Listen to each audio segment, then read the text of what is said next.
yang terdiri dari Andi Abdurrahman Saleh dan Nur Fadila Abdullah, Tiara Baktiar, Hikmah, dan saya sendiri Inglan Hairul beserta teman kami yang tidak sempat hadir, yaitu Ririn Nurfijriani.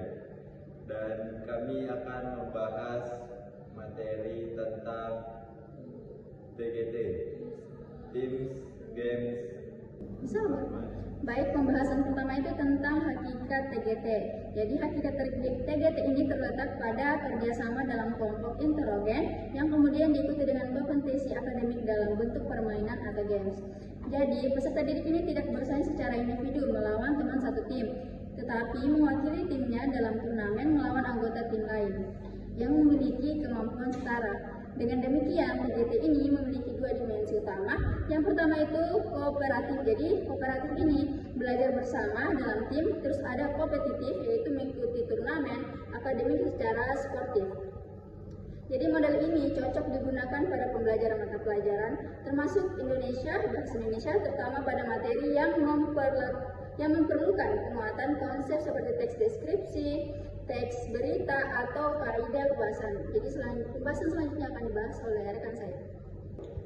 Adapun komponen TGT, yang pertama penyajian kelas. Guru menyampaikan materi pembelajaran secara klasikal. Tahap ini bertujuan memberikan dasar pemahaman sebelum peserta didik bekerja dalam tim. Yang kedua, tim. Peserta didik dibagi ke dalam kelompok kecil, 4 atau 5 orang. Yang heterogen berdasarkan dalam kemampuan, jenis kelamin, latar belakang. Adapun fungsi tim mendiskusikan materi, saling membantu memahami pembelajaran, dan mempersiapkan anggota untuk turnamen. Yang ketiga, ada permainan. Permainan berupa pertanyaan atau persoalan yang berkaitan dengan materi. Materi selanjutnya akan dilanjutkan oleh rekan saya. Baik, materi selanjutnya itu ada penyajian kelas. Guru menyampaikan materi pelajaran secara klasikal. Tahap ini bertujuan memberikan dasar pemahaman sebelum peserta didik bekerja dalam tim. Dan yang kedua, peserta didik dibagi ke dalam kelompok kecil 4-5 orang yang heterogennya berdasarkan dalam kemampuan, jenis kelamin, latar belakang, fungsi tim, mendiskusikan materi, saling membantu memahami pelajaran, mempersiapkan anggota untuk dunia. Kemudian sintaks pembelajaran itu terdiri dari 7 langkah utama, yaitu penyampaian tujuan dan juga motivasi, lalu ada penyampaian materi, pembentukan tim, belajar kelompok, games, turnamen, dan pemberian penghargaan. Nah, proses pembelajaran itu dimulai dengan guru menyampaikan tujuan dan motivasi agar siswa siap belajar. Kemudian guru menyajikan materi sebagai dasar pemahaman. Setelah itu siswa dibagi ke dalam beberapa kelompok untuk belajar bersama dan juga berdiskusi.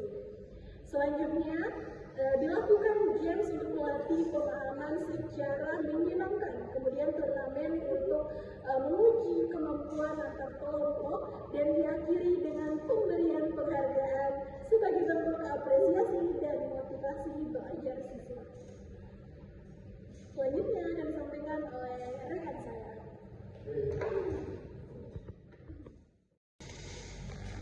Baik, selanjutnya ada kelebihan dan kekurangan TGT atau Teams Gamers Turnamen. Kelebihannya yang pertama meningkatkan motivasi belajar, yang kedua menumbuhkan kerjasama dan tanggung jawab, yang ketiga menciptakan suasana belajar yang menyenangkan, dan yang terakhir mengurangi dominasi peserta didik tertentu.